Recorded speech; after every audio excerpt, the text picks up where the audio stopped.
Hello and Merry Christmas, my MMA true believers. I am Jason Burgos for Sherdog.com, and with me is a man who had an important night at UFC Vegas 17. Not only did he end a 16-month hiatus away from fighting, return from a serious neck injury, and dominate Carlton Minus in getting back to his winning ways, but he did it all on 3 days' notice. And that man I speak of is the Spartan, a.k.a. Christos Giagos, Mr. Spartan, sir. Thanks for the time to talk your return and win. Thank you for having me. Yes, man. Yeah, you just said it. It's been a little bit of a roller coaster the past year and a half, but an opportunity struck, and I love that saying. You miss 100% of the shots you don't take, and I had to take it. Going into this fight, you had been, like I mentioned, out 16 months, by far the longest hiatus you've ever had. In the post-fight, you spoke about your neck injury, the surgery, which sounded like serious, like a serious major injury. When they start talking neck surgeries, disc replacement, how scared did you get about, how much it could affect your future in fighting, all these kinds of things? And tell me more about how your friend, Alan Joban, you mentioned, had the surgery too, and how helpful he was in kind of walking you through something that's kind of serious. Yeah. So when I remember Alan coming in training one day, and he had just got neck surgery, but I didn't know what he had. I just knew he had neck surgery. That's all I heard. So when I was going through my issue, it was just painful, very, very painful. And I couldn't really use any of these muscles. I couldn't do a push-up. And I was in so much pain. Eventually, I tried to get all the rehab done for it, but it just wasn't working. And I finally got the surgery, I finally saw a doctor. There, I had a severe herniation in my C6 and C7 root in between, and it's pretty severe. And it was cutting off all my signals to my muscles, and so I was pretty scared. And then everyone says with surgery you'll be fine. So I reached out to Alan just as I was curious to see what kind of surgery he had, and he pretty much had the exact same surgery I did. And he told me about it. I thought in the beginning when I saw the MRI that I can get a discectomy because I still had good spacing in between, but the doctor said that your neck won't be as strong. The guy that sent me the surgeon, he didn't think I was going to be able to make a full recovery with my nerve damage, my muscles. He said that you might. I said, will I make a full recovery? And he was like, yeah, I don't know. That's pretty severe pinch. So it kind of scared the heck out of me. I kind of got tunnel vision a little bit, and all these thoughts are going through my head about my career, about what am I going to do. This is my strength. This is what I rely on. And I finally saw the surgeon. And then he kind of said, you're young. You definitely could make some improvements. And, I finally saw the surgeon. The surgeon was like, oh, yeah, you're young, this, that. You'll make close to a full recovery. And I was like, I don't even care if I get to 80%, I'll be happy. But I'm at about 90, 92%, I would say. If I get to myself, I got my chest muscle I got muscle atrophy. It came back. I've been working out, lifting. My strength's coming back little by little, but my grappling strength's still pretty good, so that's good. We saw that. But it was a very scary time. But thankfully, I'm blessed enough to always find a way to think positive. I think I got positive people around me, but I feel like I can go down a really dark hole if I just want to cry, not cry, but whine and complain. Yeah. And I can't do that. I'm just whatever. It is what it is. Move forward. I have a good way of using my mind that way. It is what it is. Move forward. Nothing you can do about it now. What can we do to get it better? And just focus on that.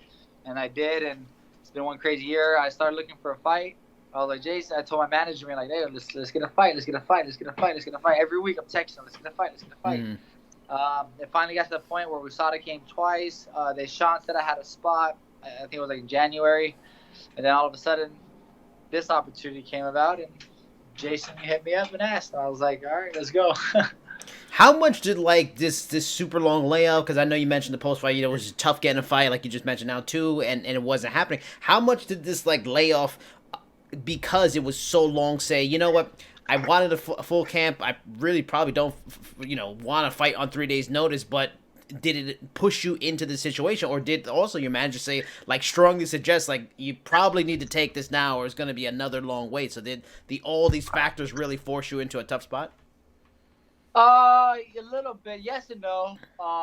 Yes, in the fact that, like, Jason finally hit me up and he told me, he's like, listen, it's very hard to get fights booked because guys keep falling out, so they're busy trying to find replacements, and it just is pretty chaotic with all these fights happening and all these people having to get replaced. So, and he said the best way we can do it, he said, just get in shape, get fight ready, and then we can probably take a fight when somebody steps out. We'll get you in.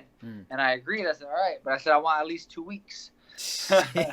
But so he knows how serious I want to come back, especially get back in the win column. And then he hit me up and he's like, hey, look, listen, Christos, I wouldn't do this to you if I didn't think you can win. This guy, you match up great with him. He's like, look him up, this and that. I looked him up. Like, oh, I would love this fight. The 3-day notice part was the only thing holding me back. But I was like, hey, I just beat my best time in my 3-mile run ever. I'm running way longer. I knew my lungs would be good. It's more about the fatigue in the arms and legs, which I felt in the third round. But yeah, I was like, 15 minutes, I can do it. And I hit him up. I was like, because I knew if I didn't take the fight, I would have regretted it. I would have ate myself up, and then my family would have to deal with me. So I took one for the team. And I plan to ask you about too, like the pros and cons of taking a fight on such notice, 3 days notice. But it's interesting you mentioned that you had jogged along as you had before and stuff like that. Because is that like, the pros seem like, you know what, you don't have to have too much of a super intense game plan. Keep it simple. Keep it just to yourself. You get a quick payday if you need, especially. But I was wondering if how your cardio holds up.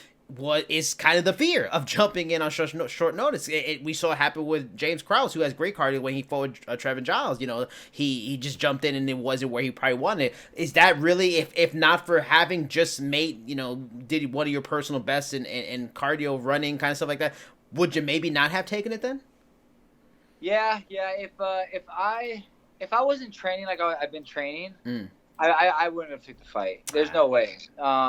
Especially like a kid who had a full fight camp, and I would just I knew I'd probably make it a round or two, or have to get the finish, or I'd be screwed, because when that fatigue settles in, and especially when the opponent smells the fatigue, it changes the whole game. And but the confidence, and I've been working a lot with Chris Aguilar at Jivas at One Jiu-Jitsu. We do a lot of jiu-jitsu together. He's fighting next month in the UFC and at 170. So I knew going with the bigger, stronger guy a lot. And we've been going a lot in the past couple of weeks. And I've been doing pretty well with my cardio in the jiu-jitsu. And I've been doing pretty good with my cardio in the running. The only thing I was worried about, I didn't do any MMA sparring. So, when you get up from doing jiu-jitsu and having to strike, I didn't get any of that. I had zero. Wow. So that's why I was like, that's probably in my last couple fights, you do see a lot of striking. This fight, my arms got heavy pretty quick, but I can rely on my jiu-jitsu, and that's what I had to do. And I was afraid to commit to a finish because I don't want to blow my arms out even more. And I just wanted to be safe. What if I don't get it? So there's a lot of different, it changes the game the way you think, for sure. In during the fight, during the broadcast, Daniel Cormier kept mentioning, the triangle's there for him. He has the triangle. He's really passing. Could you hear him at all saying that? Or it was after the fact thing, you, in the moment, you're like, damn, this triangle is there, but I don't want to do it. No. So I didn't hear him. Yeah. But I saw the triangle there. I knew it was there every single time. I did let it go. They said in the fight, I think he's letting it go. I was like, no, I'm not gonna burn myself out right now, because that's not one of my best chokes. I'd rather take the neck on the rear naked if I can. And Carlton did a good job just turning and being very. He didn't stop moving, which he was very. He did a good job throwing out balance, Also, when I took his back, I don't want, when you take someone's back, I don't want to fall on my back and then give him the opportunity to turn into me. So, like I said, I try to play the position before submission to a T in this fight. Usually, I'm all about going for finishes. It's just 3 days notice, it changes the game a little bit. I just talked to Rob Font. He just had a long layoff coming off of an ACL injury. He just came back from. Was there a relief that came in your neck making it through a fight healthy? That is, that's always a big hurdle for athletes when they get right back to action from serious injury. Or since you did not have to grind through a fight camp and all this time, are you happy? But still, you wonder a little bit like, can it make it through a camp? Which is MMA camps are as brutal as it gets. Is there still some of that question to it? Well, the thing is, I'm actually changing the way I'm training now. I'm not training with people I don't know anymore, because I don't need that level of competition in training. I get plenty of training with the guys I trust, and I'm trying to get a lot of guys in UFC too. So, but like guys that I know, because I don't want people out there trying to hurt me. You know what I mean? And when you go with guys you don't know, there's a level of ego that plays in the factor. I've had my wars in the gym. I've broken my jaw in a gym. I got neck surgery. I don't need that kind of anxiety anymore. I want to train safe. I can still train hard, but safe. And I don't want guys out there trying to hurt me. That already kind of happened. I'm not gonna name the gym right now, but I went to a spot and I went with a guy who was a UFC wrestler, dude, and I just came back from neck surgery, and he wrapped me, got my arm trapped, and he freaking dumped me on my head. Oh. And it was getting competitive, the rolls and stuff, so it just kept elevating, and then that happened, and then I kind of tweaked my back out. I was out for 2 days, and just off neck surgery, and it's just like, I don't need to risk that anymore. I've had my wars in the gym plenty of time, and so I'm changing the way I'm training a little bit, and I think that's going to help me get through camp. But yes, having gone through the fight, I didn't feel sore, nothing. My neck seemed pretty legit, so I'm happy with it. Ended this long layoff like we talked about. What are the hopes for return? What are the hopes to get into a training camp and test that neck out again in a new way? Would you like to be back in there February, March? What are you looking at? February, March. Yeah, exactly. I told Jason, hey, if we could do a quick turnaround, let's go. I'm in shape. I'm going to start training right away. I have no injuries. Get a little quick turnaround and hopefully squeeze at least 3 fights in this year.